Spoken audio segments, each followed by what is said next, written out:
experimenting, you are doing nothing actually until you put this into practice. So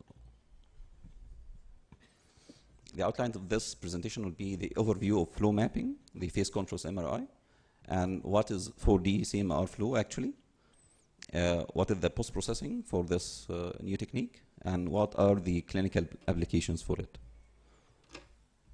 I believe that we are all familiar with the phase contrast flow, the so-called 2D flow. And 2D flow, we refer to 2 dimensions. The first dimension is direction, one of the 3 directions, either anteroposterior, right, left, or feet head.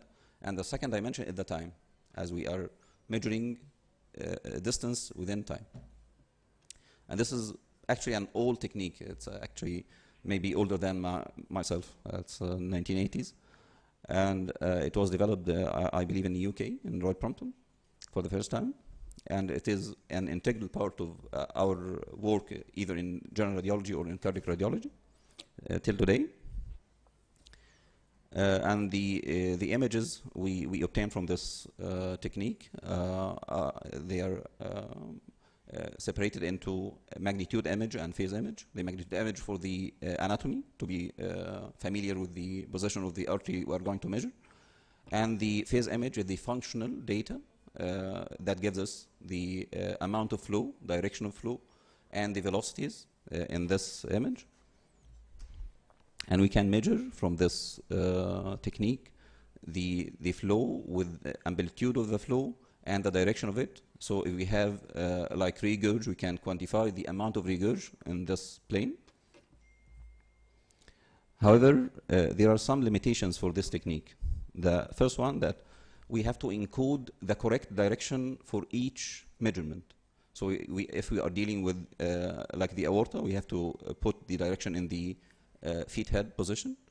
So if the aorta is tilted, and this is the nature of the body, we can miss some of the data for this direction. And it is operator dependent. It depends on the operator that is actually doing or performing the study. So if he did a false or a wrong acquisition, I'll have a false data. Second limitation for this 2D flow, the so-called throw plane motion artifact. In the 2D flow, we set a static plane for a dynamic or moving structure, like the AV valve. AV valve in tracheal mitral valve in the heart. They are moving during the cardiac cycle because of the shortening of the heart that occurs in the systole. So if I put the line in one phase correctly, it will become in a wrong position in the second phase. So we need another modality to overcome these limitations. And here the 4D flow comes. The 4D flow is a volumetric acquisition. We acquire a volume, not a plane, not just one plane, a volume in anatomy and in velocity. We acquire the velocity 3 times. Actually, we have 4 acquisitions, 1 for the anatomy, and then 3 for the directions, different directions, the AP, the right, left, and the feet head. And of course, it is ECG gated and respiratory gated. And here are the 4 sets of information that we have, the anatomy and flow for each direction. The next step is the post-processing for this data. These are raw data. They are meaningless without post-processing. Some of the information that we can get from the streamlines and velocity vectors. Here we can see each color of these colors. We have actually 5 colors here: the green color, the yellow color, the purple color, the red, and the blue. Each color reflects a flow pattern different from the other. So the green color gets in from the atrium to the ventricle and gets out from the aorta at the same cycle. The yellow color gets from the atrium to the left ventricle and stays till the next cycle. The blue color gets out from the ventricle to the aorta. This is actually the retained from the previous cycle. And the purple color is the regurgitant flow, and the red color is the retained flow. It doesn't go anywhere. It just stays in the left ventricle. And here are the velocity vectors fields. This gives an information about the velocity component parallel to the image plane. Each particle of these flow data can be tagged with an arrowhead reflecting its direction and its velocity. So we have the Carpenter's law. Carpenter's law states that measure twice and cut once. Actually, in the 4D flow, we do the opposite. We cut just once, and we can measure twice, thrice, or whatever you like. So from just one acquisition, I can get any number of flow analysis or data that I need. Here's an example for the through plane motion. And here, what we can do with the 4D flow, we can trace the movement of the AV valve during the cardiac cycle. So we don't have the limitation of the 2D flow. And we can put the flow data upon the cine data, and we can trace the flow inside the chambers, as we can see. And a very important advantage of the 4D flow that it can assess the inflow and the outflow of the ventricle at the same cardiac cycle. Because when we use the 2D flow, we have to measure each measurement separately. But in the 4D flow, we measure all the measurements during the same cardiac cycle, during the same physiological conditions. So it gives a better assessment of the flow. As you can see here, the inflow of the mitral valve and the outflow of the aorta. Okay, so the 4D flow is more appealing. Even visually, you can see colors, and each color reflects specific information about the flow.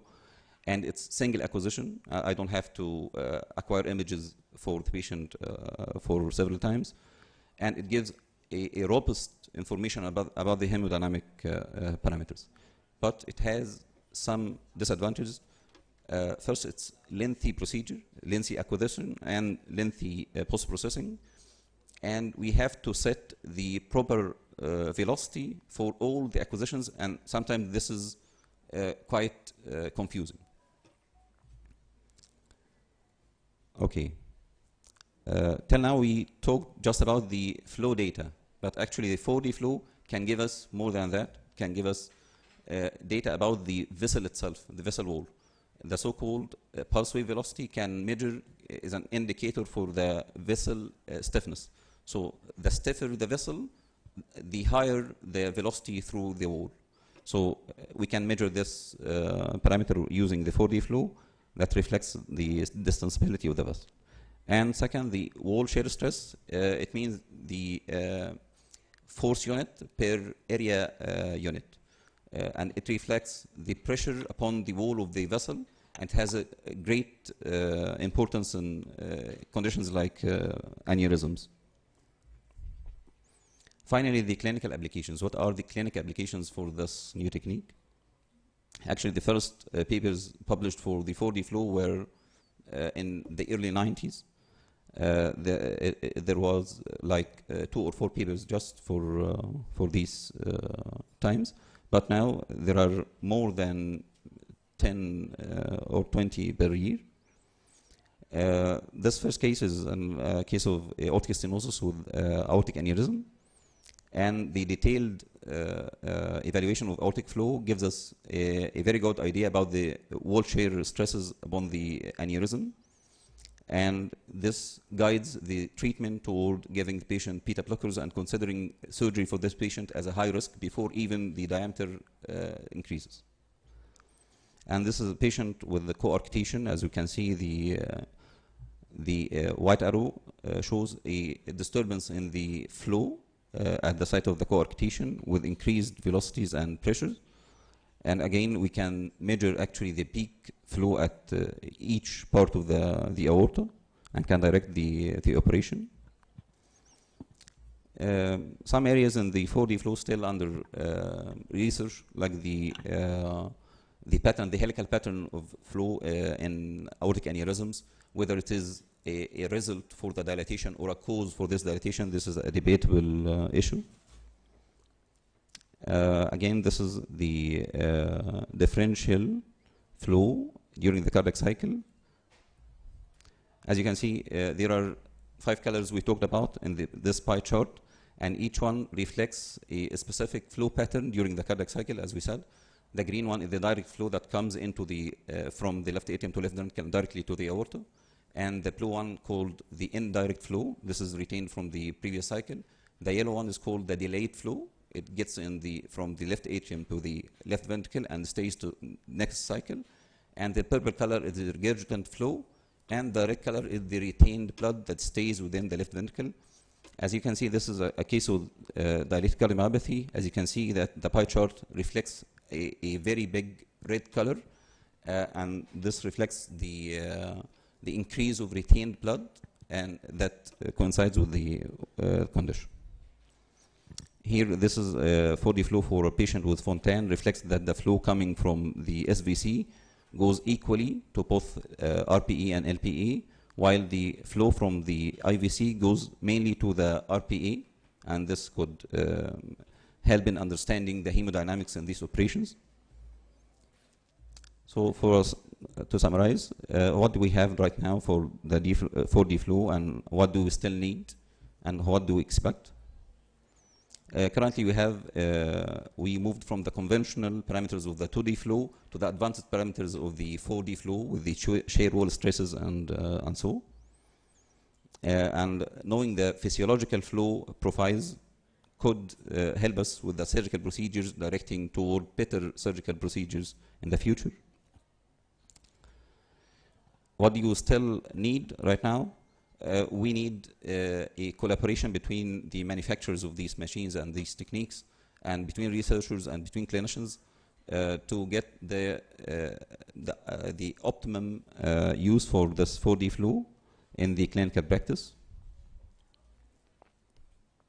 What do we expect? Of course, we will get a good parametric data helping us in risk stratification for patients with like aortic aneurysms and coarctation in the future, and to guide the treatment to personalized treatment for each patient. So it's beautiful, but still a long way to go. Thank you. Thank you, Dr. Wessam, for this fruitful presentation. I'll just have a little question. Do we have this facility in our department? Actually, no, we don't have it in our department. Is it possible to start such a technique? Yes, it is possible, but till now it is not commercial. We need to have like a research agreement between us and Siemens. Fortunately, we have the Siemens machine. We just need to do the agreement with them to be able to get the 4D flow into our machine. Thank you very much for trying to simplify such a very difficult subject, and it's an opportunity for us to be acquainted with such updating knowledge. Thank you very much. Thank you. Our next presentation would be pediatric hepatic imaging, future prospects.